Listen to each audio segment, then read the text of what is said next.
Toya. You tuned in to Healthy Talks and Walks with Toya. Today we're going to be talking about uncuffing. Uncuffing. So, as I said, we're going to be talking about uncuffing.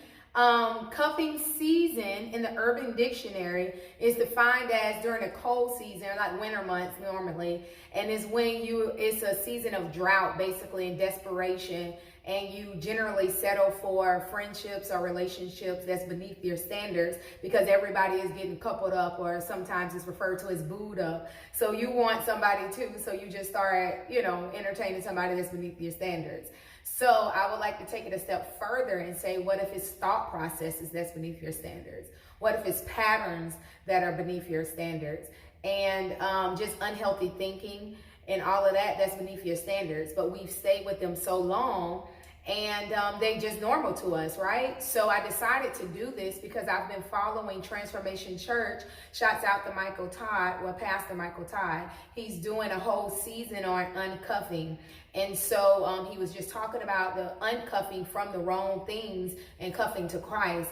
Initially, in his first message, everybody was just thinking, oh, I need to let this person go, let that person go, as if uncuffing always involves just uncuffing from people. But it's also, too, that we need to uncuff for some things that's inside of ourselves that can help us live our best.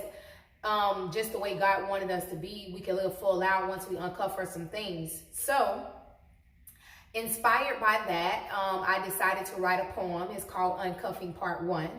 I named it Uncuffing Part 1 because I believe that as I continue to listen to this message and as I'm on my journey to healing, that God is going to cause me to uncuff from a lot of other different things as well. But this particular one is Uncuffing Part 1. So once I get done with it, I'll be writing some more. But I wanted to share it with you all just to challenge your thought processes and see if there's some things that you may need to uncuff from as well. Stay tuned. Okay, so as I said, the name of the poem is called Uncuffing Part 1. It's still fairly new, so I don't know it by heart, but I'm going to do my best with it. But I may have to refer back to my paper every few minutes or so. But I hope you all feel me just the same, and that, hey, it encourages and inspires somebody, right?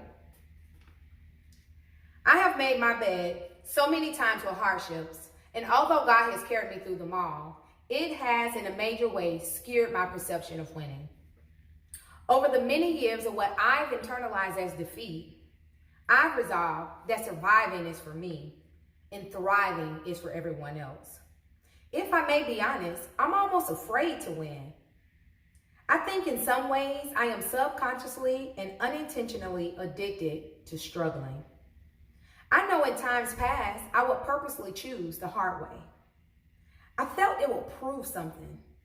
To who? I don't know. Well, since I am being honest, I felt it would prove something to me and anyone that was in relationship with me, that I'm worth being in relationship with. It'll prove that I'm tough. It'll prove that I don't give up easy.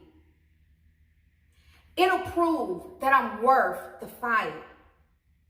It all started with a deep-seated lie of rejection, and that somehow my God had made a mistake when making me.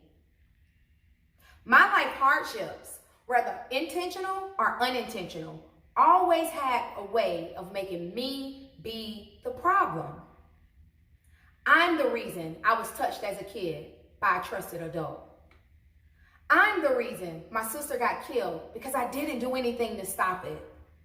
And I'm the reason that I fell into sexual sin, to include the shame and guilt that accompanies it.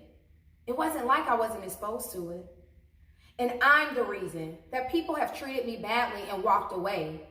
It has nothing at all to do with any unhealed hurt on their part. This lie of rejection has and had convinced me that surely this wasn't God's protection. It's all about me not being good enough. I was good enough to sleep with, but not marry, which is why I gave my husband such a hard time when we dated. And all of my friends, they were supposed to last forever. Forget this reason or season mess. I would do anything and be a doormat just to keep people around. And I felt they had some sort of obligation to me once the reason or season was over. It fed the lie. So I write this down and I speak this out to confront the lie. I cast down rejection and I announce the truth that I am loved, I am accepted, I am secure, and I am significant in my Creator, who didn't mistakenly make me, but made me perfectly to reach and teach the good news. I am wonderfully complex. I am Imago Dei. And as his image bearer, I stand against the lie of rejection and the lie about not being good enough. I choose to announce the truth and believe it and walk in it too. I am accepted by the Most High God. He created me with great reverence, with heartfelt interest, to be unique and set apart. And those trials, although hard, they were intended to make me stronger, to last longer in what it is that he's calling me to. So that was my poem, Uncuffing Part 1. I hope you enjoyed it. I really put my heart and make my heart bleed into that. Well, actually, I do that with most of my poems anyways.